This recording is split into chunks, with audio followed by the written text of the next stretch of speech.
Hey, it's time for another edition of the Cseekly Recap. I'm your host Csomm, and I'm here to go be deeper into the topics that I have covered in my shorts. The footage behind is from the game Graveyard Keeper. Let's get the show on the road. The first topic of the day is all about Crimson Desert. Yeah, the hottest shit right now, so we are talking about it. Anyway, Crimson Desert's latest updates have significantly improved the game, but also highlight how rough the launch version really was. While the patches have meaningfully improved the game since its March 19th launch, it is fair to say that people who bought the game at launch paid full price for an inferior experience. This reflects the double-edged nature of post-launch updates. Developers can fix and refine their version over time, but early adopters often bear the brunt of a rough release.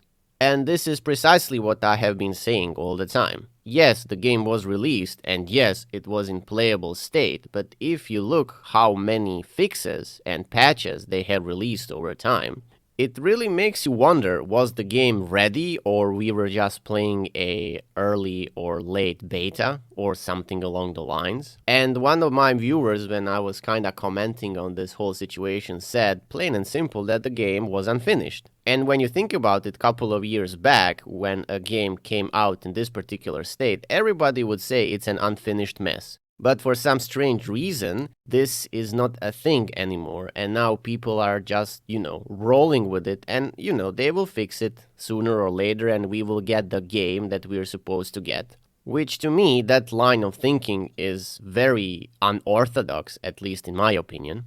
And it makes you really wonder if the game was 10 out of 10, or amazing, or whatever superlatives people are using these days to describe Crimson Desert. Then why are we having all these patches and updates and fixes non-stop? I remember people saying at launch that the controls aren't the problem, I am the problem, inventory management isn't the problem, you just need to get good or organize a bit better. And every single aspect that I have pointed out, they kinda patched. Obviously, they cannot patch the story because it is what it is, and they said multiple times that they will not do that. But other stuff, mostly gameplay-focused elements, yeah, it's getting patched non-stop. And recently, Pearl Abyss released a blog post or update or whatever you want to call it, that they have new features and content currently in development shaped by your feedback, including a variety of content for those looking for more ways to enjoy the game and those who want to further challenge themselves. What are they adding? Well, boss rematches, because you don't have anything to do in the endgame, although that's a problem on its own. Reblockading, and difficulty settings. When it comes to improvements to character play, they're adding new skills for the two remaining characters that you can play, hiding back weapons, and addition of new outfits. New specialized storage is coming too, as well as new pets and mounts. And then you have system and graphics improvements like UI improvements, improvements to controls, and improvements to distance scenery quality.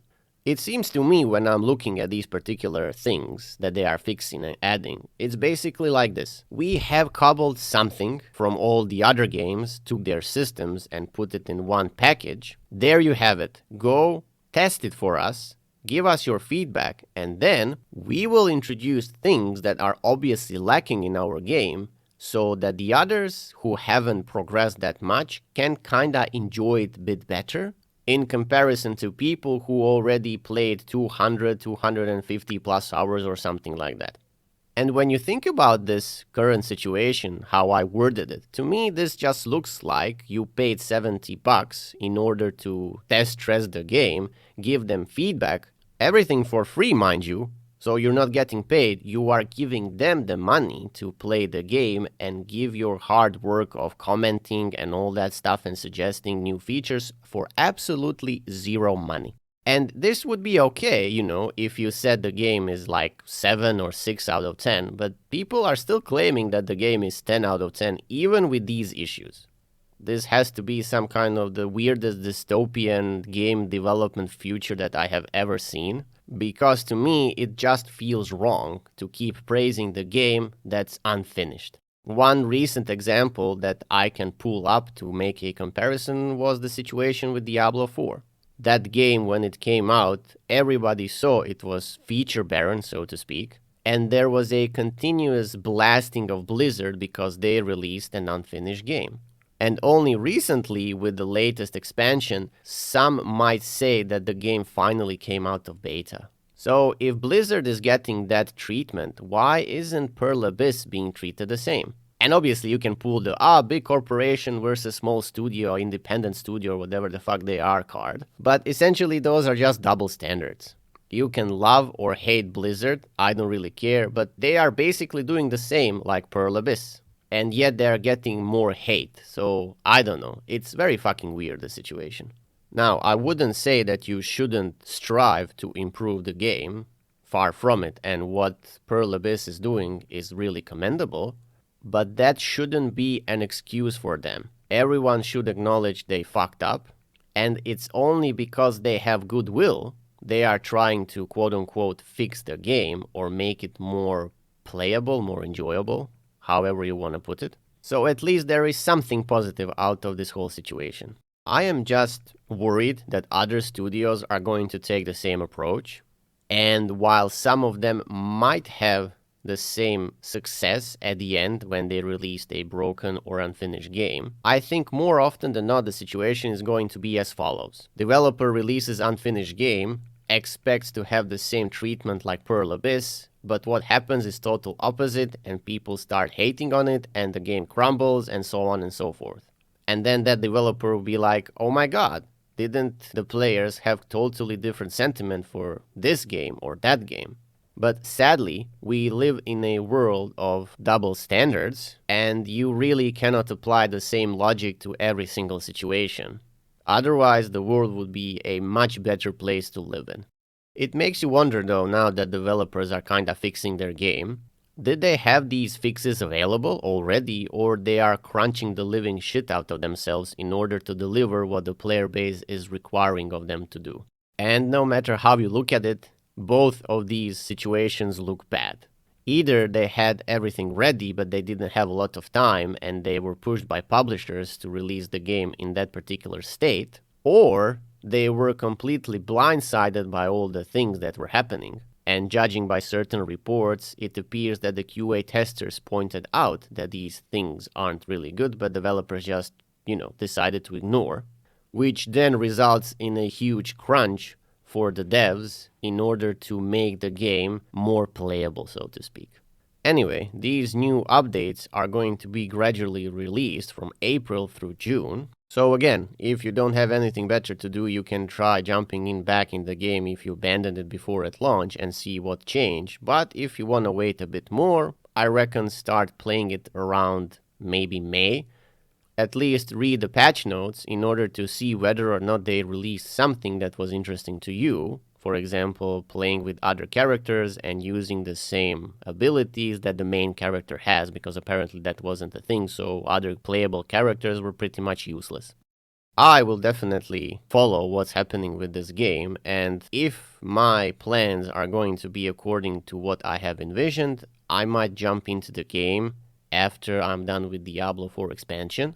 So who knows, maybe they will introduce more of the things, and I'm definitely checking out the patch notes to see whether or not it's going to be satisfactory in comparison to what I have experienced back when I made my first impressions video. I guess sometimes it's not that bad to be a bit patient in order to get a better experience altogether. And speaking about getting better first experience, well, we are talking about Bethesda again. Because a former Bethesda executive says the studio deserves more respect for its complex open worlds, but many players argue that freedom comes at the cost of polish. And by polish, I mean fuck ton of bugs that Bethesda themselves aren't fixing, it's the modders that are doing the fixing. Anyway, the exec says that he used to be frustrated by the way Bethesda seemed to be held to a different standard than others, less ambitious studios.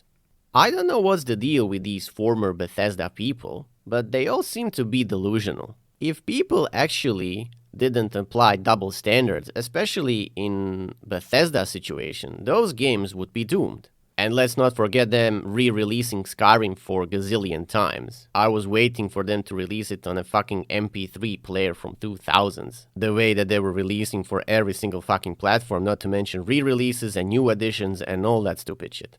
But let's go back to the original topic. The problem that Bethesda games have isn't about their ambition, or rather what they want to show to the world. When you look at that particular situation from that particular approach, the games are amazing. You can go wherever you want, you can do this, you can do that. But the problem, as always, is execution.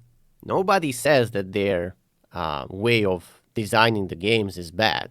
In fact, I think it's amazing, and most people do, because we were playing those games and enjoying them thoroughly, or at least I have. But we are talking about bugs. We are talking about things that unofficial patches are fixing instead of developers doing that. And you can compare the patch notes, for example, Skyrim, what they have been fixing all that time, and what is fixed by the unofficial patches, and you can clearly see that they don't give a fuck. Otherwise, the unofficial patches would become simply obsolete.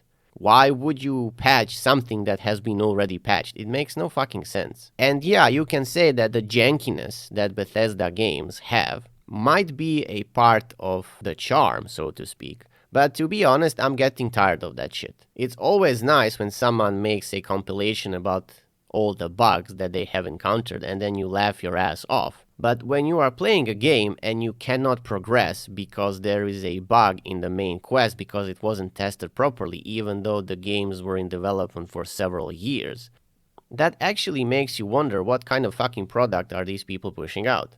And more importantly, when will we say it's enough and hold them accountable for what they are doing?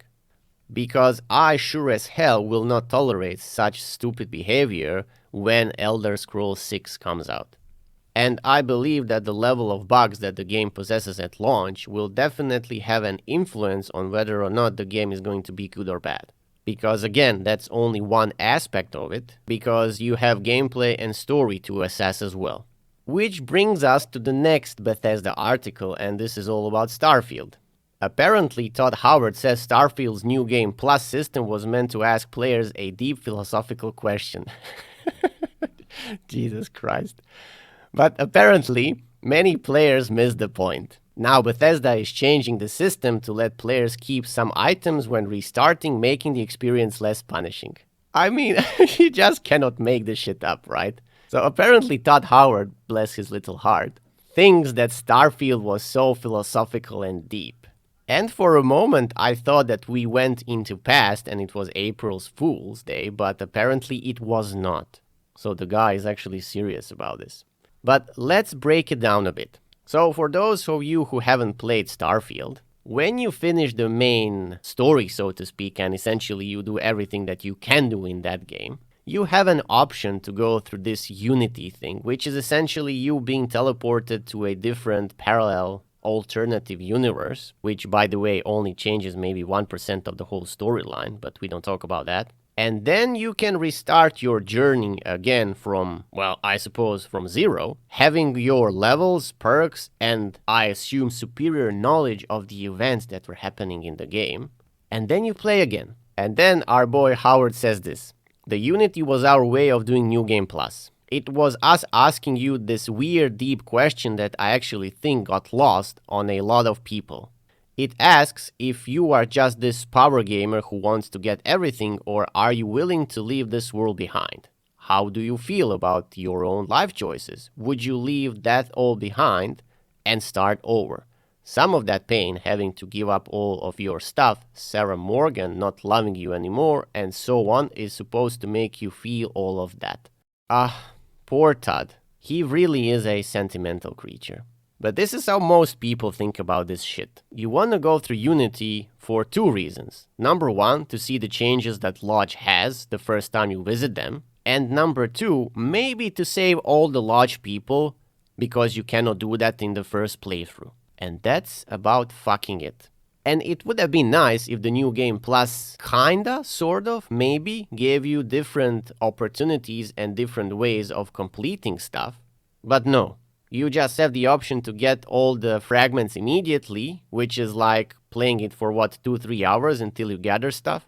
Or you can slog through all those fucking secondary quests like nothing changed, but only with a slight change that you have this Starborn option in brackets as a new line of conversation where you say something philosophical deep and all that shit and people are like, huh, how do you know that? And then they ignore you completely. I said so many times that the New Game Plus was such a missed opportunity because there were so many things you could have done differently and make the game more enjoyable or new, so to speak.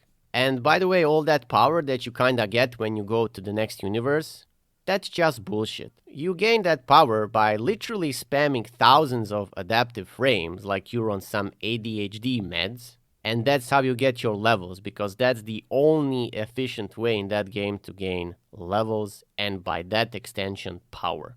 And also installing the mod that removes those stupid mini quests for each perk in order to unlock it, because that's by far the most stupidest shit that I have ever seen.